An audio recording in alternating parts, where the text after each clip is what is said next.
And there is a so-called revival going on. Have you heard about it? The Asbury Revival, they call it. Leave it to the religious people to put a negative spin on something positive. Come on.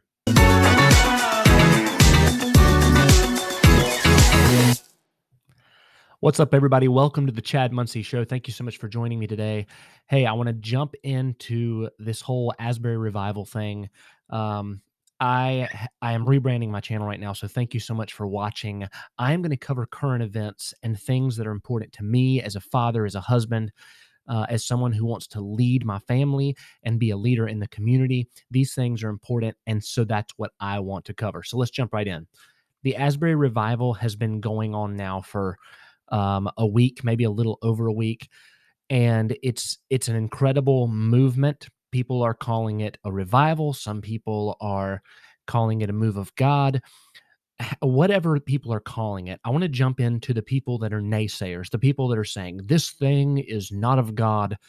This thing is a false move. People are just singing. And so I've got a clip really quick that I want to show you that is saying this exact narrative, and then we're going to talk about it. So let's watch this clip. And there is a so-called revival going on. Have you heard about it? I did a video on it the other day. The Asbury Revival, they call it. And now at Lee University in Cleveland, Tennessee, Church of God School, and there's some other places where kids want to get out of class. They're having revival too. Smirking. The thing that bothers me so much about it is everybody across the board, 95% of what I've seen is people saying, this is a great move of God. Pause right there for just a second. That is what's bothering him. It's bothering him that people are saying this is a great move of God.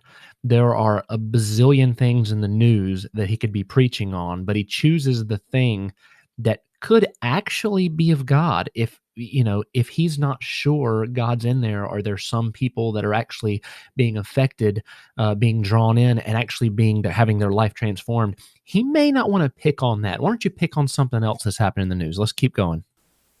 Why do you say that? Because they won't leave the chapel? Just because they want to sit there and sing all day?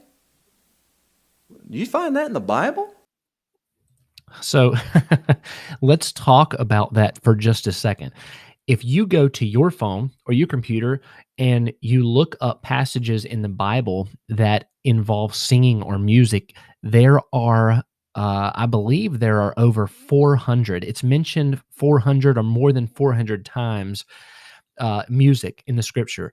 There are at least 50 commands that talk about singing and making a joyful noise. But yeah, he's not sure that the scripture talks about music. Well, that's how revival breaks out. Honestly, folks, I've looked at it. I've done my research, and this thing is being fueled by the flesh and by seducing spirits. So let me ask you this, because I've been a Christian for a long time. I've gone to church for a long time. I try to teach my kids the best I can. We're all human. This guy, he's not on a pedestal. He's a human. He goes home and he tries his best. But when you talk about seducing spirits, how is it seducing a spirit when we are literally singing praise to God? It doesn't matter if we're singing songs over and over. It don't matter if we sing a song 100 times and then only pray one time. If we're still offering up our praise to God and we're still singing to God, how is that seducing a spirit? What are we seducing? Very confusing to me. Everything about, they can't have what they're having without that music they're playing. And it's all appealing to the flesh. And I've seen them in there and they're jumping around. Or then they'll fall down. So that's all I'm going to play of that. But I just want to talk for a second, because there are a lot of people that are getting a lot of momentum online talking bad about the revival. And it's always important to point these things out, because there are so many issues in our world right now. There are political issues, there are racial issues, there are things that I need to focus on and teach my kids. And then besides the issues, there are distractions. And I consider this a distraction. This revival, which is pretty incredible, no matter what you think about it, people are coming together. It's creating a community of people, and they're doing something positive. It doesn't matter what religion you are. These people are getting together. being peaceful, and doing something positive. So there's a positivity to this movement, no matter what you think it is, of people coming together and in it drawing people in. Another thing is the revival has gotten a lot of attention on YouTube, but it hasn't got a ton of actual media attention. And I know it's got some, but if you look at all of the other events, the Trump rallies, the Biden rallies, the things that are political, the things that have Baptist people and Catholic people going against each other, the things that you have Christians and atheists going against each other, all of these things where people are butting heads. This one thing, people are not butting heads. People are actually coming together, and people are using it as distraction online. And it's just insane to me. Why can't, when something positive happens, why can't we just be positive about it? I am someone who grew up very, very religious. I grew up in an independent, Bible believing Baptist church. And that kind of church, this reminds me of that, where they would go in and they would condemn something like people that drink wine, and the deacons were outside after church smoking, and then half of them would go cheat on their wives.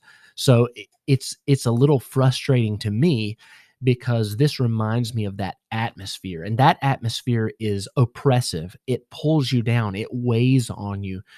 I want to go into an atmosphere of love. I know that there are people at this revival. There may even been people on stage that led a song that had some sin in their life, and people are pointing out online, queers and homosexuals are leading this, and that is not true.